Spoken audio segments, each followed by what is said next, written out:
Welcome to Dothan Rotary. We're glad you're here. And to those that are on Zoom, we welcome you also. Our piano player isn't here, so James is going to lead us. Join me in national anthem, please. Oh, say, can you see by the dawn's early dawn, cross so proudly we fell at the twilight's last gleaming, whose cross stripes and bright stars through the barrel of the sky. O'er the ramparts we watched were so gallantly streaming, and the rocket's red glare, the bombs bursting in air, gave proof through the night that our flag was still there. Oh, say does that star-spangled banner yet wave o'er the land of the free and the home of the brave? I pledge allegiance to the flag of the United States of America and to the republic for which it stands, one nation, under God, indivisible, with liberty and justice for all. Thank you. Arthur Gardner, our prayer. Let us pray. So, Heavenly Father, for this Rotary Club and the ideals we live by, we give you thanks for this food we have enjoyed and those that prepared it. We give you thanks for the projects that our club does for our community. We give you thanks. Amen. Amen. Amen. Thank you. Family of Rotary, Terry.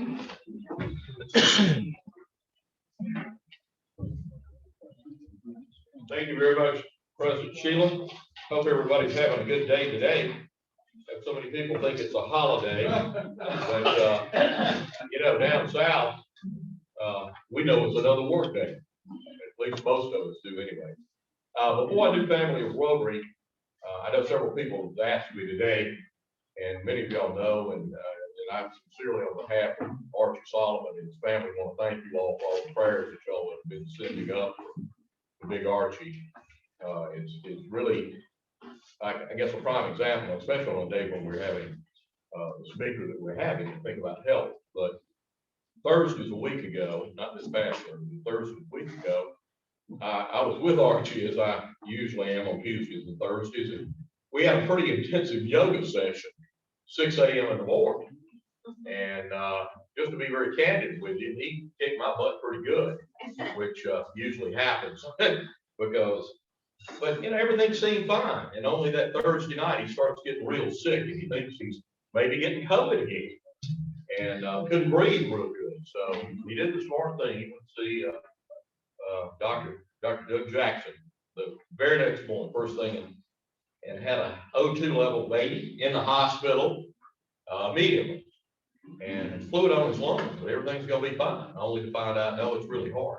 And as many of y'all know, he kind of went downhill from there, even to the point that he had some procedures done here and ended up in Birmingham UAB. But a lot of people have been praying for him, and please continue to pray. The good news is they did have the surgery. He had a quad bypass and a very extensive repair of the valve. But as of just about an hour ago, little Archie communicated this, and I wanted to communicate it with you all. He is up and walking. They just moved into a regular room just a bit ago, and he thinks he's coming home at the end of the week. We'll wait and see. So please, for all of you all that have prayed for Archie, a faithful member of our club, great guy, a friend of mine, please continue to pray for him and ask prayers for him. Now, let's celebrate some birthdays. We've got a pair on the 23rd, Jim Kelly and Mr. Sam Wainwright, Ms. Olivia McDaniel. I'm so excited to see her coming today. Give Miss Olivia a big round. Been so faithful to me in our club, and I'm excited to see her back. And Melissa Kirkland on February the 27th. And for some odd reason, again, we have no anniversaries.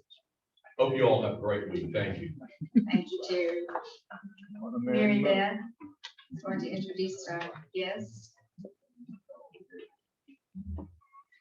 We are always happy to welcome our guests and visiting Rotarians. When I call your name, if you would please stand and remain standing until all visitors are recognized. Guest of Tim Sherman, we have Stephen Holloman. Guest of James Etheridge, we have John Mitchell Vaughn. Guest of Mike and Sheila Azar, Kim Hollis. Guest of Donna Clemens, Laura Suki. Guest of West Grant, Tara Grant. And then guests of the club, we have Anthony Howard. And then also we have 3 guests of the club visiting with us today from Southeast Health. And they are Claudia Hall, Michael Miller, and Mark Stewart. Please join me in welcoming all of our guests.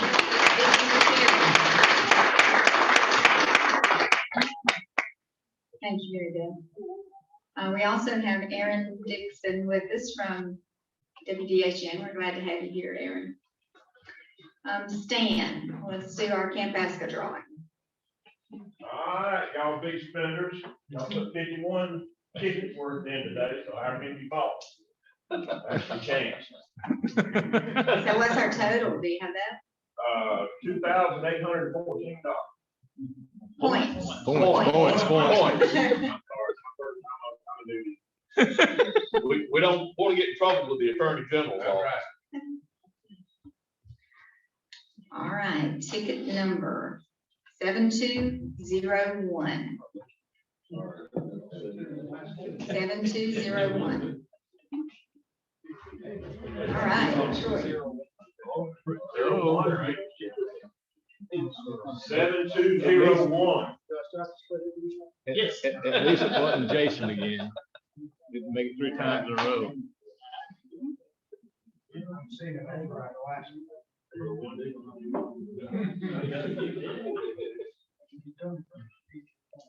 Queen Diamond.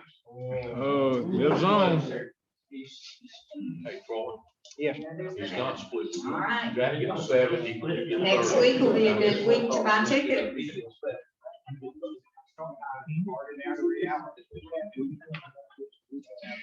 All right, so I wanted to thank you guys for participating in the blood drive last week.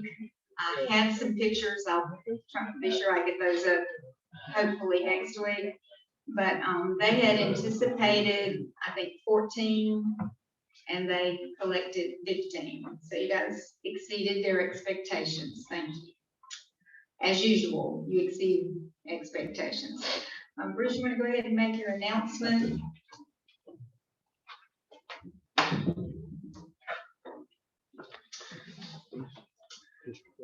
Thank you, President Sheila. A couple of items I'd like to share with our club. One, again, is our district conference, which will be in Florence, Alabama at the Shoals, April 29th through May 1st. And I would love to see some of your faces there. There's some flyers on the tables, extra flyers outside. If you care to take one, if you missed this one, you missed a good one. So please consider attending that. The second thing I've shared with you previously is our Tuskegee Polio Recognition Project. It's taken much longer than we expected, but the statue itself is complete. It's on the verge of being shipped. What we do need at this point is additional funding to complete the foundation. We've got a lot of granite work to do and a ton of miscellaneous stuff. So I had never envisioned that this simple project would be so complex. There's a lot of moving parts on it. So again, there's flyers on the table, flyers outside the door. And if anybody is interested in supporting this project, just let me know and I'll certainly give you more information. Thank you. Thank you, Bruce. And don't sit down because I just have one announcement and then I'll ask you to come back. March the 12th at the plant will be John Jam. And Josh, look for an email later this week from Josh Chapman, giving you more information about it. But go ahead and put that date on your calendar, March the 12th. John Jones. Bruce, would you introduce our speaker, please?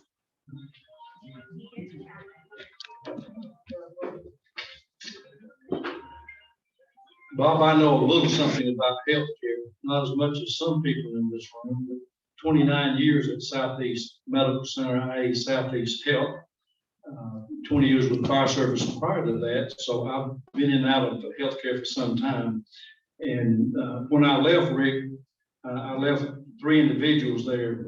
My son Jonathan, my son Joseph, and my son Josh. Jonathan's a neurosurgeon there. Joseph was over in emergency services.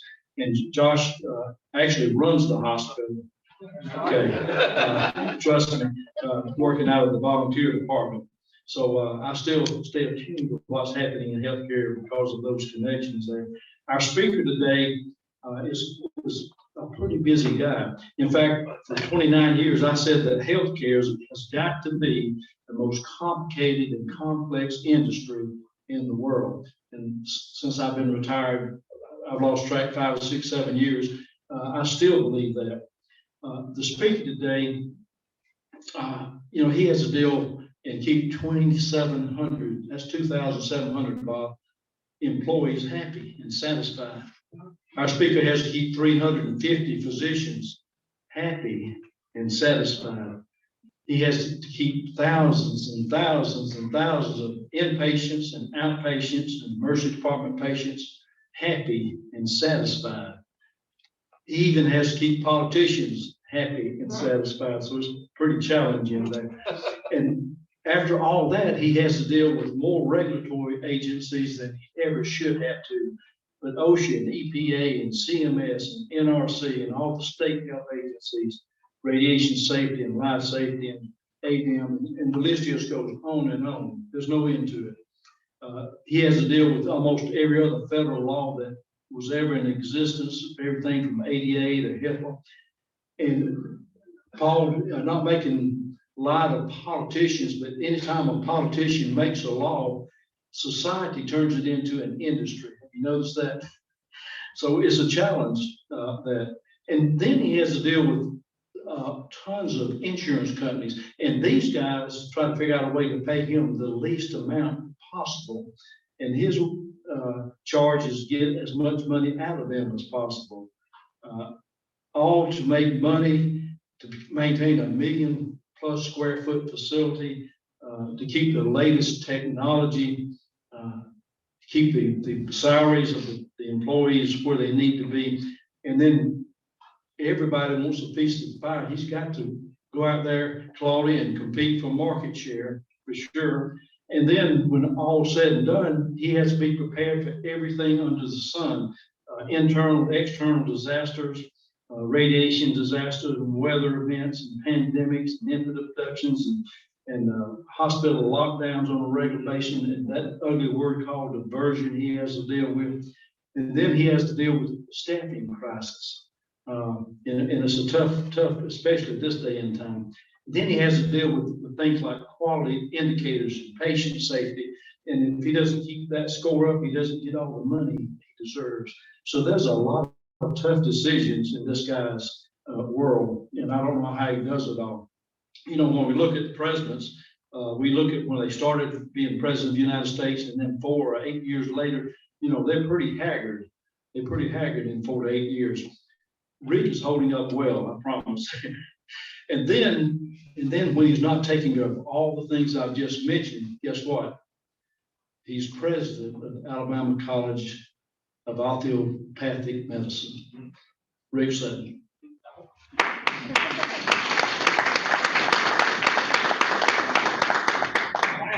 That was impressive. Well, listen, thank y'all for letting me speak here today. And when I was trying to prepare this update, it's been a couple of years since we've been out doing community presentations, and we've been under lockdowns, we've been under, all these COVID surges. And so we haven't been going out because of community, of social distancing and everybody trying to be healthy. So What I'm going to tell y'all is I have practiced this talk at home several times this weekend. It is 29 minutes if I'm moving. So we have got to both put on our seatbelts and get ready because I'm going to start going. I'm going to tell y'all what we've been doing over the past couple of years. Now, there's no doubt that most of the time people will say, well, what we're going to talk about for the in healthcare, especially since what we've been going through is COVID. So I'll go ahead and talk a little bit about COVID, but then I want to pivot from that and talk about what's been going on in addition to COVID. Right now, we are on surge number 5. So we have had 5 distinct surges of COVID here in Alabama, in the state of Alabama, but also at Southeast Health. Our number today, and when you can see that when I put this together, our number was at 59 COVID inpatients, but today it's at 45. So we are seeing surge 5 fall, and we're pretty happy about that. Total tested so far in Southeast Health, 61,477. We've had 5,185 COVID cases, 489 deaths, and 2,699 inpatient discharges from COVID. We've struggled like everyone else with personal protective equipment, medication, supplies, testing shortages. Everybody has struggled with that because the supply chain was crippled throughout the entire world, and we suffered with that. End up having to make our own PPE there at the very beginning. So nothing like our staff, they stepped up and made it happen.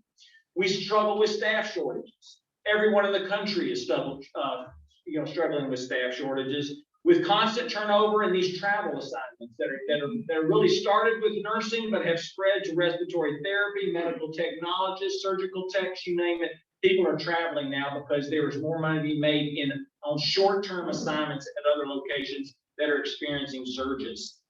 We've had equipment challenges. When now here's what I'll tell you, caveat that, we never ran out of equipment. We got to our last ventilator, but we never ran out of ventilators. So we were happy about that. But we came close. IV pumps, feeding pumps, all the inventory that we were using, we came close to where we were having shipments coming in on Saturday morning because we were going to run out on Sunday morning. So that is how close it got. But we never actually ran out, so we're pretty happy. The vaccine clinic was one of the things that we were first in Alabama. We actually had bought the freezer that was required early, and we were able to get the first dosage of Pfizer vaccine here in the state, and we gave the first doses in the state. To date, we've given over 56,726 vaccines. And so this is what we got our 2 physicians here, intensivists, Dr. Doty and Ronnie Nalamont, who was one of our hospitalists, were the first to get the vaccine with Pfizer. If you remember, it was very, very restricted on who was allowed to get the Pfizer vaccines. And so those were our first ones. And then we opened up a small vaccine clinic. And as they expanded the people allowed to get the vaccines, it turned into a drive-through clinic. And so I'll show you a slide on that, but we gave them in the first week that we did our drive-through clinic was over 6,000 vaccines.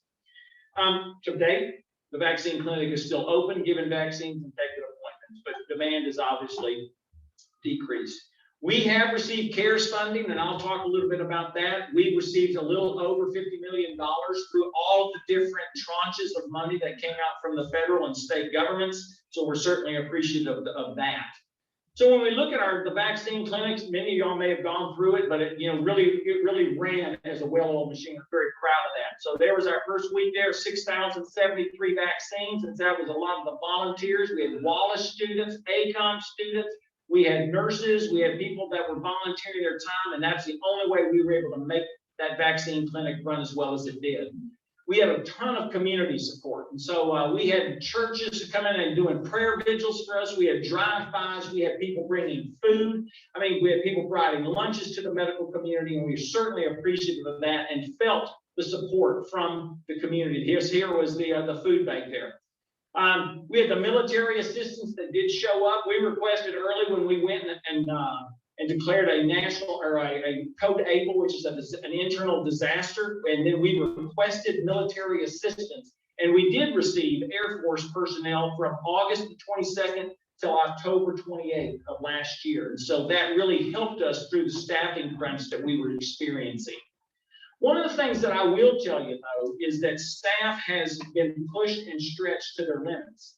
And so we started really worrying about staff resiliency, and we wanted to kind of focus on things that will help staff cope with what they're experiencing. And so we did open what we call an oasis room. The amount of death that was happening in some of the critical care units, people were having to then, go back and move another patient in and just pick up where they left off after they just went through that experience with a family and one of the patients there. So we wanted to create a space that was safe for people to go, sit down, kind of get center, get their thoughts around them, compose themselves, and then go back out and join the fight again. And so that's what we did. We created the oasis room. And I think staff, it's been well utilized, and staff seem to really appreciate it. The other thing that I would tell you that helps, it's amazing what a dog that comes in will do for people and for staff. It's amazing how it just takes the stress away just for a moment. But we had people that bring in the pet therapy dogs, and so that has been really appreciated by staff. And so I'll just tell you that that's some of the stuff that we've been going through. But when it's all said and done, I can't sit here and just talk about COVID, even though that's what we've been focused on a lot over the past 2 years. We've got to focus on our mission and our vision, because it's not all about COVID, it's about operations. People are still having regular things, heart attacks, pneumonias, strokes. We've still got to make sure that we're prepared to take care of our community. And we go back to our mission and our vision, which is this: to promote healing, to educate, to bring wellness and prosperity. That's what we're focused on. And that's what I want to share with y'all this afternoon, is what else have we been doing over the past 2 years?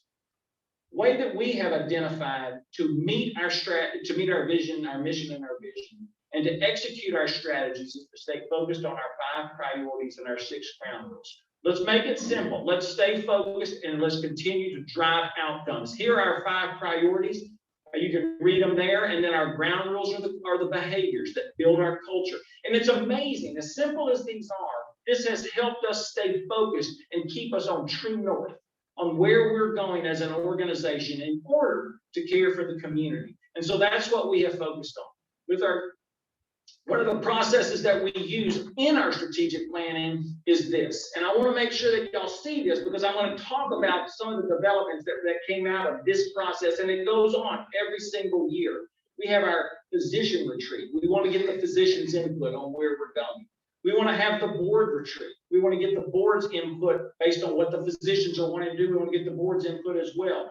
Then layer that on top of our leadership retreat, where we have directors and up. We take all 3 of those groups' input and develop our strategies for the next year.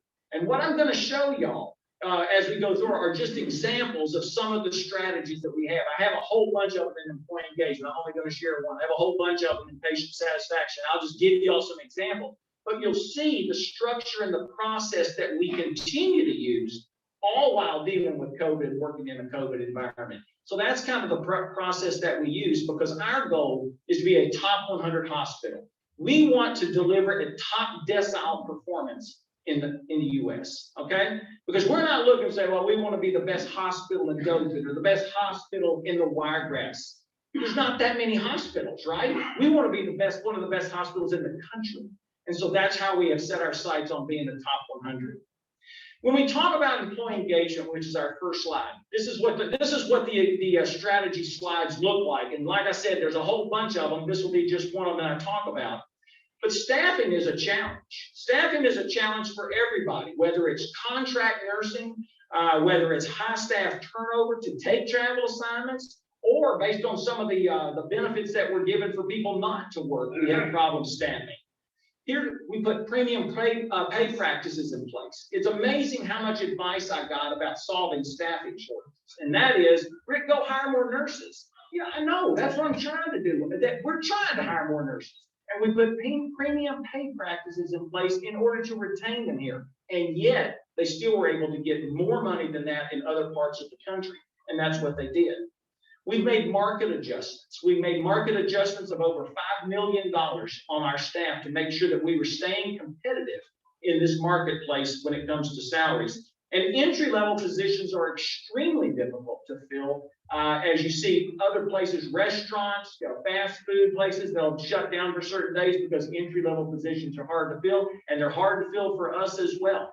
And so that's one of the things. One of the things, I picked this slide because I just wanted you to see kind of what we do. This is one of our reward and recognition initiatives. So we have the B Award and we have the Daisy Award. The B Award is for non-nursing personnel, and it's like an Employee of the Month campaign, then it'll go to Employee of the Year. And Daisy is on the nursing side of things. So we use those a lot.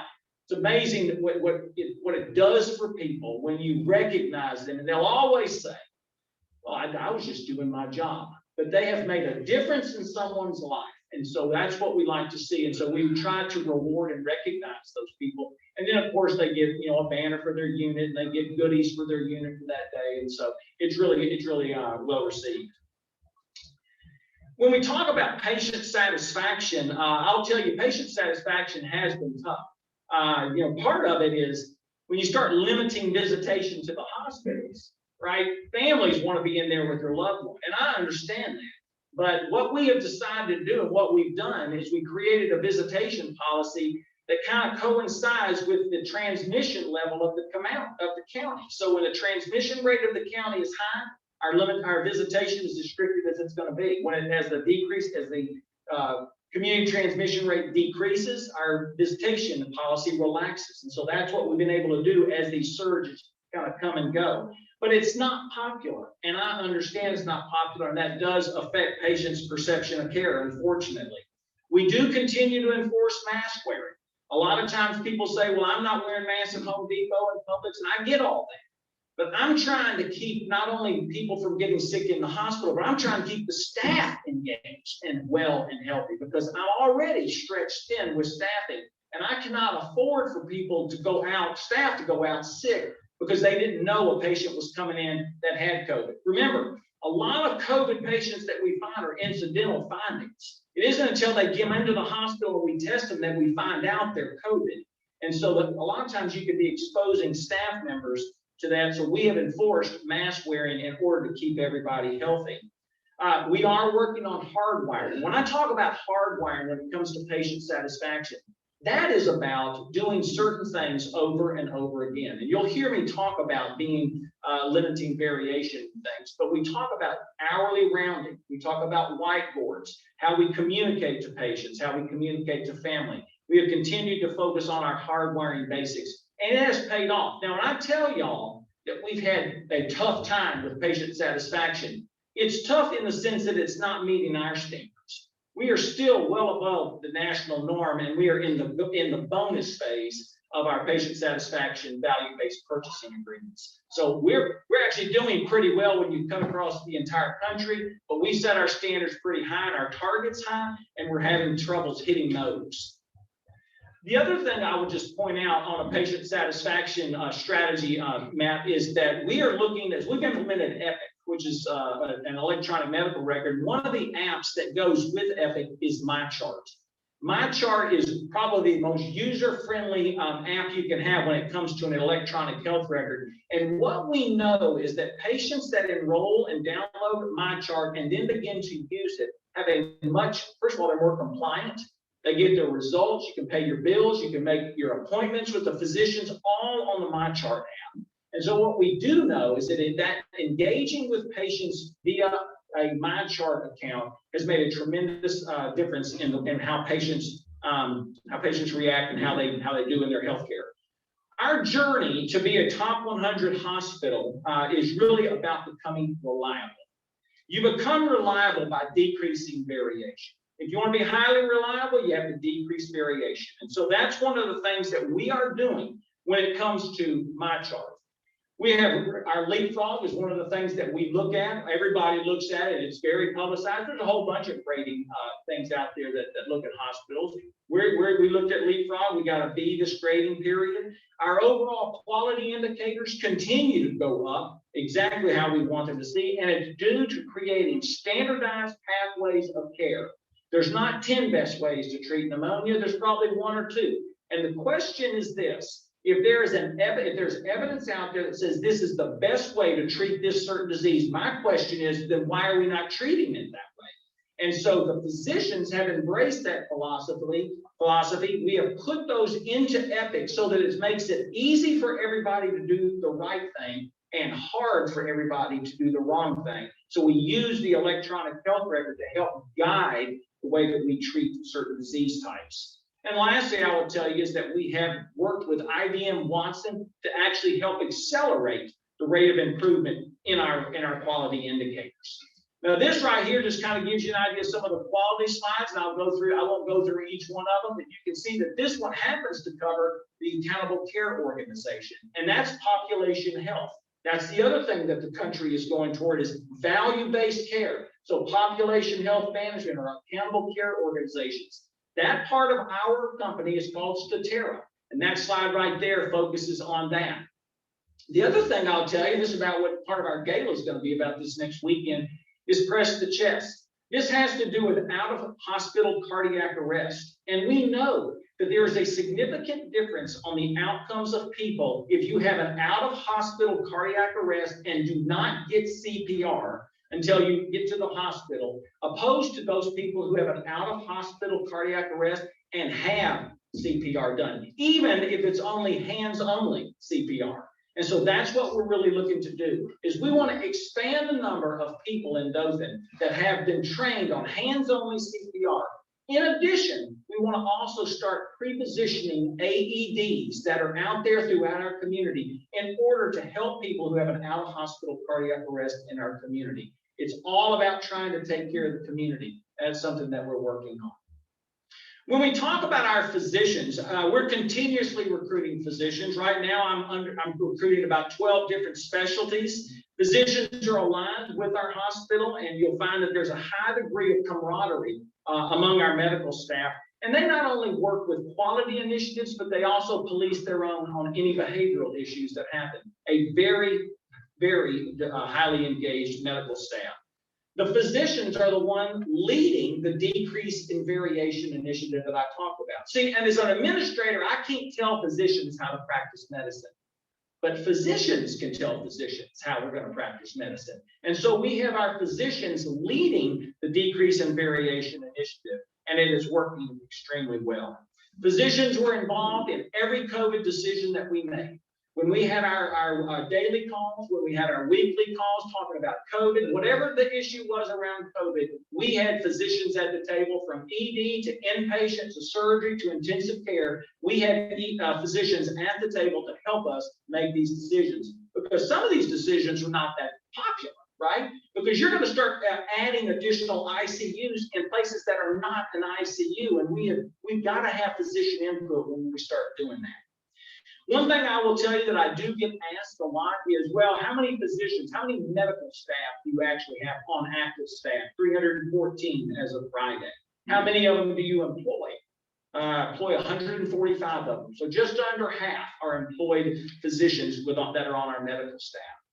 The last thing, I'll just show you this slide. This is on our physician-friendly slide. This is one of our initiatives in that area, and that is creating additional residency programs. So we have had an internal medicine residency program now for several years. I've already started graduating internists, but we were approved to expand from 13 a year to 16 a year. And then this year we will open with 12 transitional positions as well. So we'll continue to grow residency slots here in the hospital. When we talk about our financial priorities, so that's the fifth one, I will tell you that the hospital is doing well financially despite COVID. Now, yes, we did get CARES Act funds, and yes, we did get rural health care funds. And I told you we had about a little over 50 million. But that's not what kept the hospital going, because we use a lot more than that.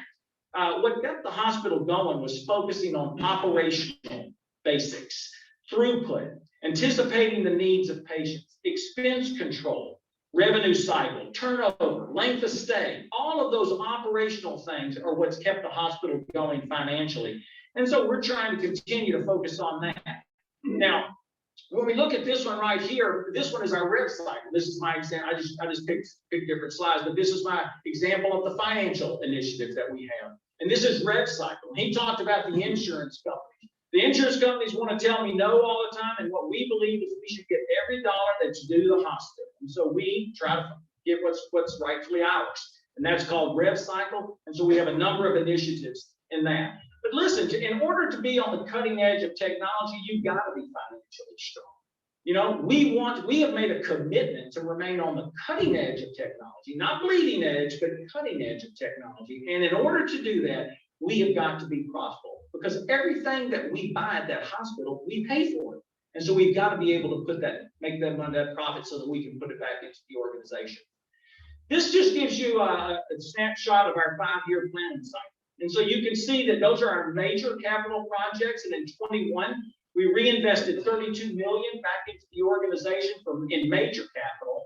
And then we have about $20 million in the next 4 years that we're going to be putting back into the hospital, just to keep the hospital current with the latest technology. So you can see that it's quite a spend, but it takes a lot of money in order to be able to invest that amount of money.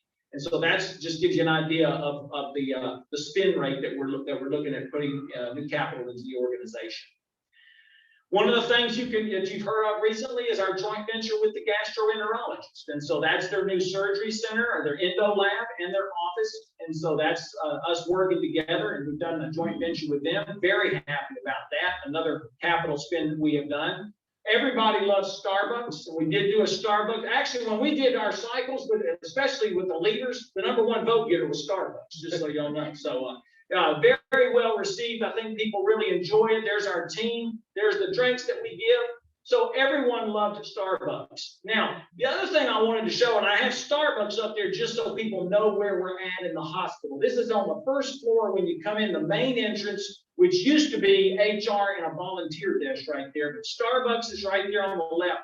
And we used to have an oncology setup where we had chemotherapy in one area, radiation in another, the waiting room in yet a third area, and the medical clinic in a fourth area for cancer. And so we wanted to create one cohesive cancer center. And so this is what we started with. That was radiation and the radiation clinic area. So what we decided to do is we started putting pieces together and moving things and renovating as we went. What we did there is we relocated the chemotherapy down next to, on top of where the radiation therapy used to be, and renovated the waiting room. So now you have the chemotherapy, the waiting room, and radiation all together. We then went ahead and relocated our human resource department to another building, gutted that entire area, and made the hematology oncology outpatient clinic there, with a connector hallway that goes from one clinic over to the chemotherapy area.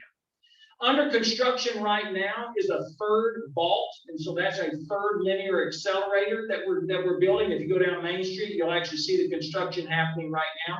That's going right there, so that when we ramp that up later this year, that's going to be our comprehensive cancer center. So we put all 4 pieces together and made a comprehensive cancer center, and I think patients are going to really like that a lot better. They already do. So that just gives you something that we've been doing over the last couple of years. If there's one thing that was pointed out to us during this COVID pandemic, it was there are not enough critical care beds anywhere, right? There's not enough critical care beds. So we realized that as well. We have 2 units. We have a 32-bed unit and a 10-bed unit. We had to expand into the receiving room where the OR is, and to our clinical decision unit during these last surges. But we did have on the 3rd floor an area that seemed to not have as much utilization as really it needed to have in the outpatient area. So just to orient y'all, you can see there where I say that little canopy sticking out, that's the existing emergency room department. And then the other little area where you see I have the crosses, that's outpatient. This is on the 3rd floor of the outpatient building, all right? That's right above where the outpatient entrance is. And what we did is we went ahead and gutted that, and we have built 14 additional critical care beds that will be opening later this summer. So then the question is, well, how are you going to staff it, right? Because you're already short-staffed critical care nurses.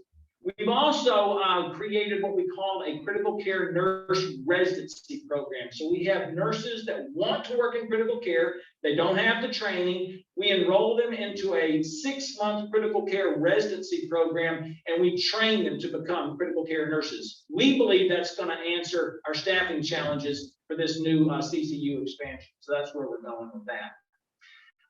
In addition to that, during this last couple of years, we've implemented two, probably the best in the world electronic systems. One, Workday, the other one is Epic. Workday is the Enterprise Resource Program, which really does supply chain, finance, and HR. And then the other one was Epic, which is the electronic health record. Both of those are probably the best in the world, and so that's what we wanted to have at Southeast Health, and we now have them there.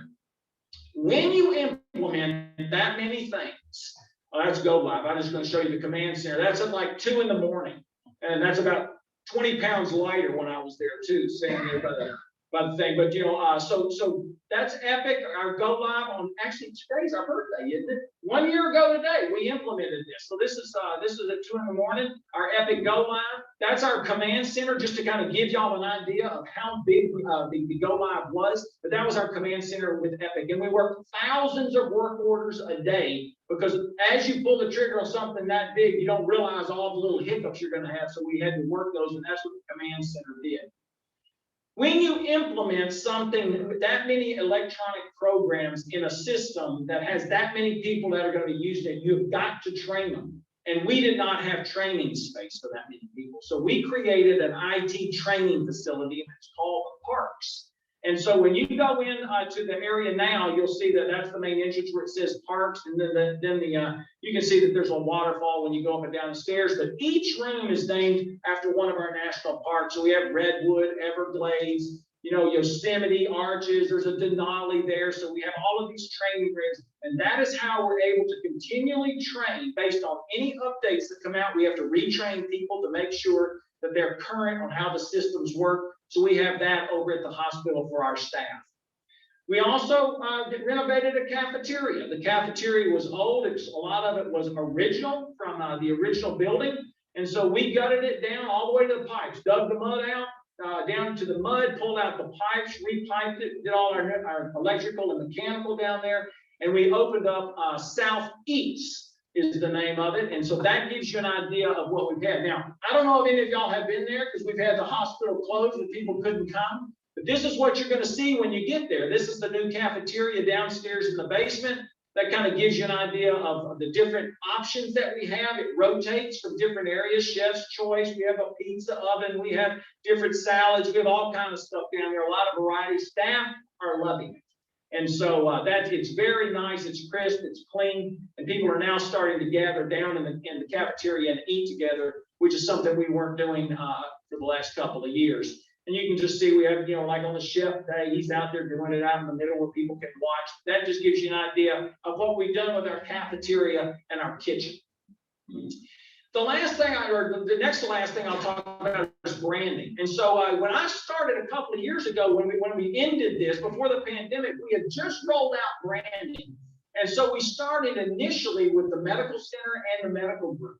But there are 5 entities under there that we wanted to brand. And so we did it systematically kind of as we move forward. The medical center, the group, then we did the Cafeteria, then we did the foundation. And then last, but probably about a year ago, we finished with ACOM. And so now ACOM is branded. And you're starting to see what brand presence does. We have everything under the master brand, and you're starting to see people now in the community, wearing Southeast Health attire. They're wearing T-shirts, hats. It's everywhere. And that's just the power of branding. And that's exactly what we wanted to do. Now, when you look at our medical group, every medical group looks the same with the master brand and then what it is. Same thing goes with the different departments and programs. We branded everything. And so the brand presence makes a statement, which is exactly what our goal was. We're very happy about that. Let me talk a little bit about ACOM. ACOM has been a super success, and we're very happy with ACOM. ACOM was reaccredited by COCA, and that's the accrediting agency that looks at osteopathic medical schools. We received a class expansion approval. We were at 150 students per class. We were approved to go to 210 students per class, which makes ACOM the largest medical school in the state of Alabama.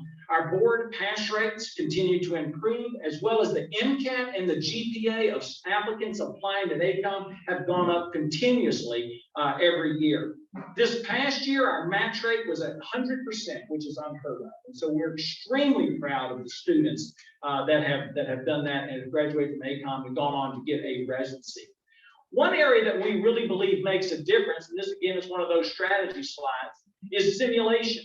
And so we have taken the initiative and put the money to expand our simulation center. We believe that simulation allows people to work together. It teaches teamwork when you're talking about how to treat patients. It gives them different scenarios, but it gives you a place to do over. If it's, you know, it's a mannequin, right? So if anything goes wrong or you make a mistake, you can learn from it with no harm.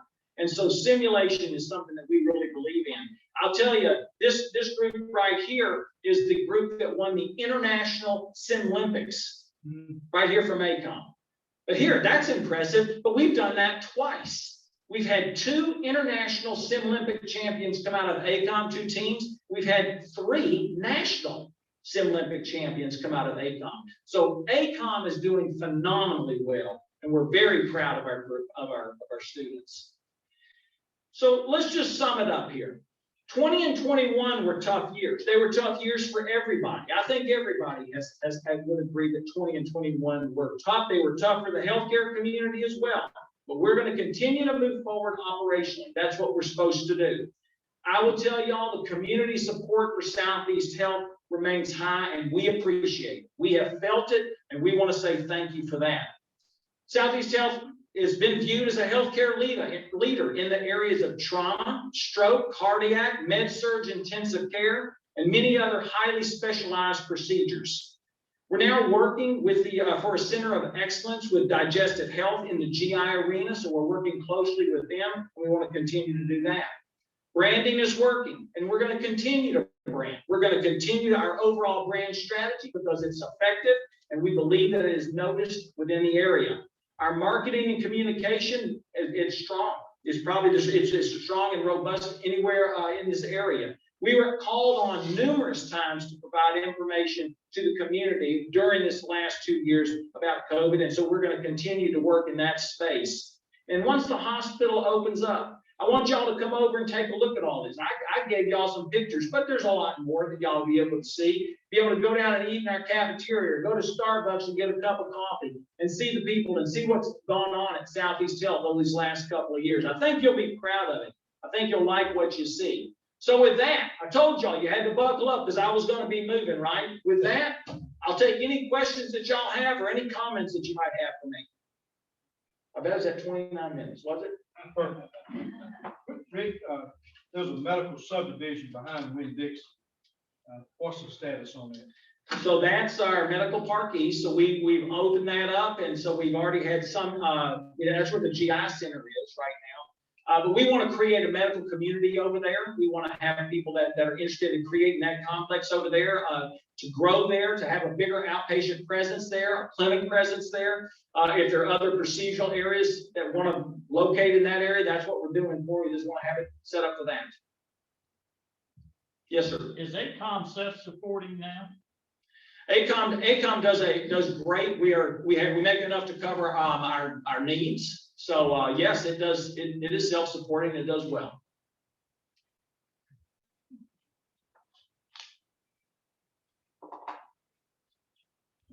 There you go. Thank you very much. Okay.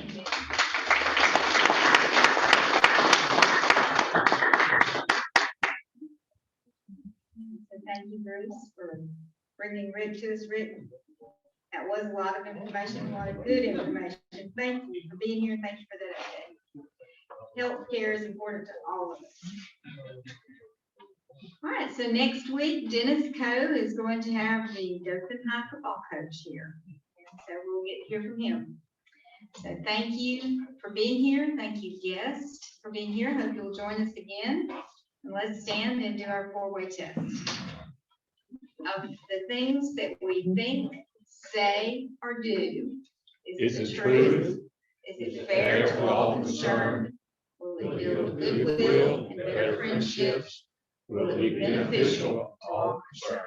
Thank you. Have a good week.